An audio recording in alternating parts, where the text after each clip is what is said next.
आनंदी पालकत्वाची जडणघडण. नवशक्ती या वर्तमानपत्रातील आनंद दीपावली विशेषांकातील हा लेख.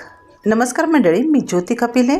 आपल्या सर्वांचं माझ्या यूट्यूब चॅनलमध्ये स्वागत. जर आपण माझ्या यूट्यूबला पहिल्यांदाच भेट देत असाल तर आपण माझं चॅनल लाईक, शेअर, सबस्क्राईब जरूर करा.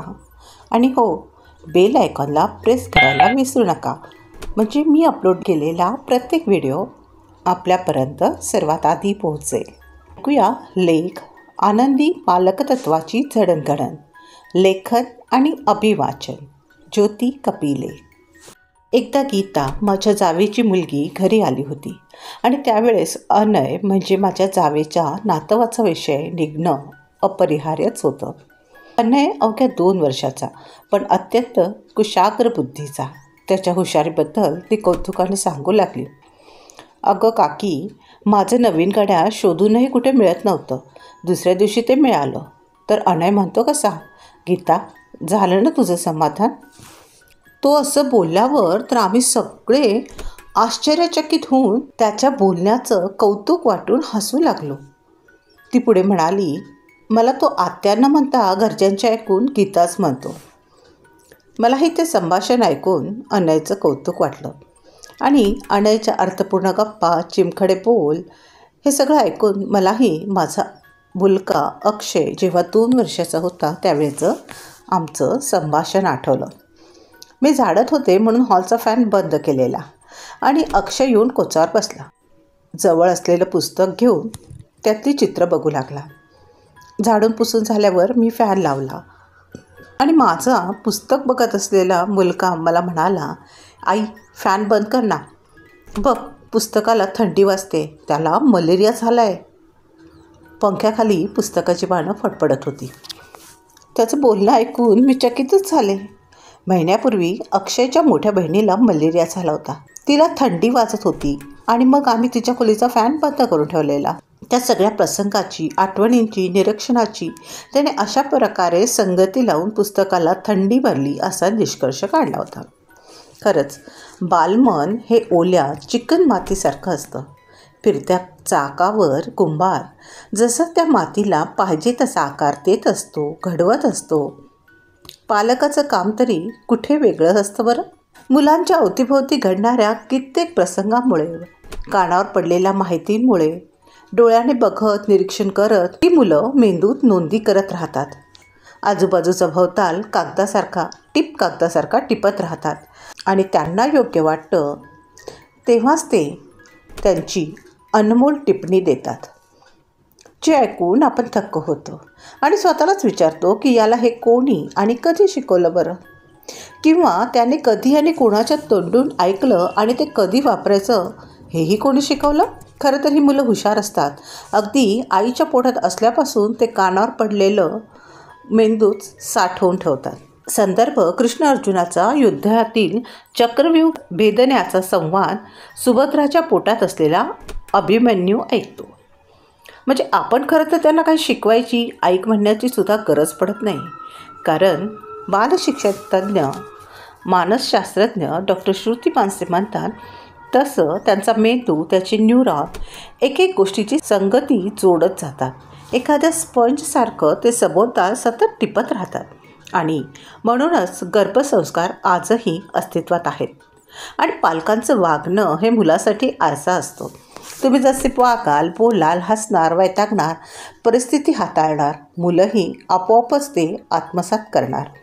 आणि म्हणूनच ज्यावेळेस वाटतं की आपल्या मुलांनी चांगलं वागावं तेव्हा आपण स्वतः तसं वागतोय का हे तपासून पाहायला हवं.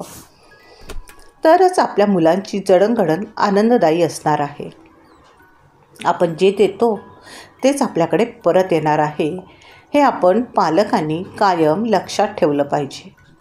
म्हणजे पुढच्या गोष्टी नक्कीच सोप्या होतील. साधं जेवणाचं उदाहरण घ्या.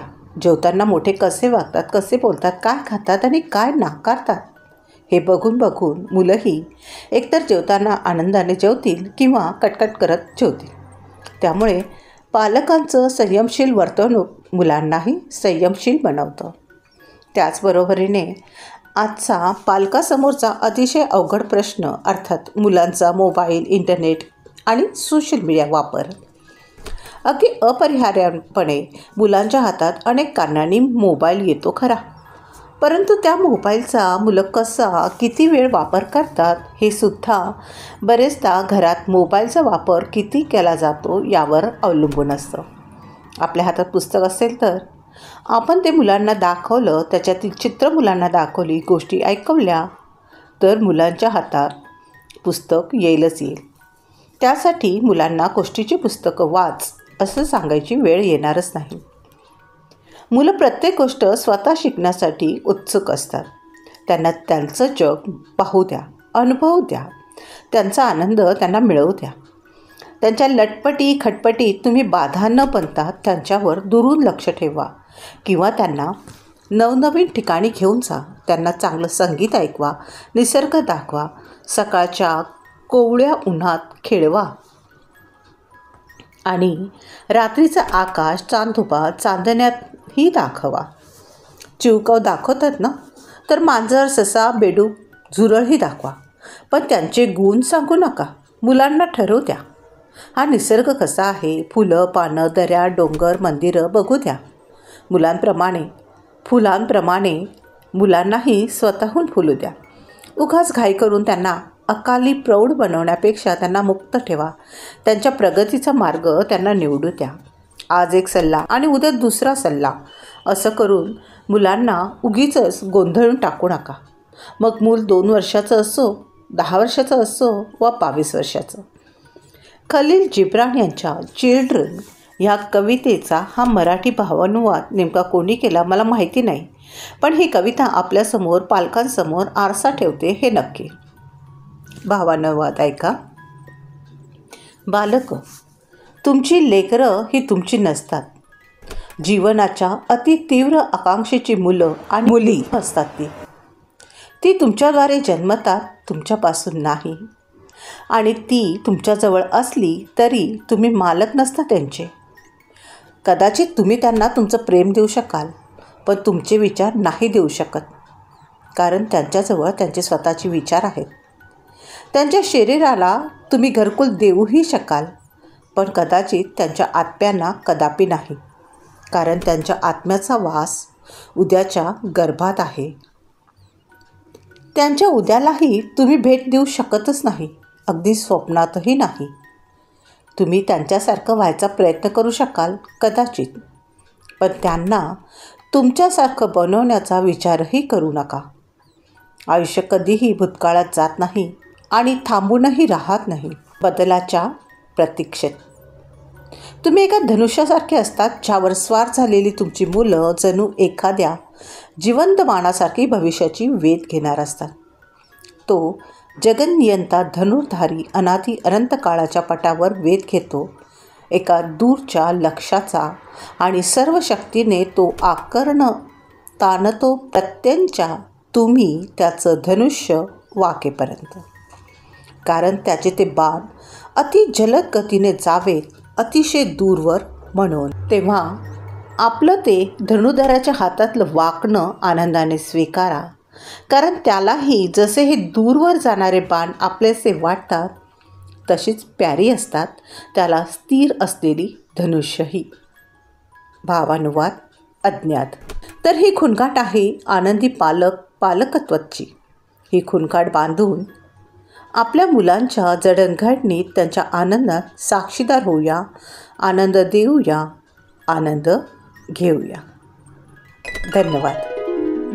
तर मंडळी, पुन्हा भेटूया अशाच नवनवीन व्हिडिओसह. तोपर्यंत चॅनलला लाईक, शेअर, सबस्क्राईब करा. आपली काळजी घ्या आणि हो, वाचत रहा, ऐकत रहा. थँक्यू.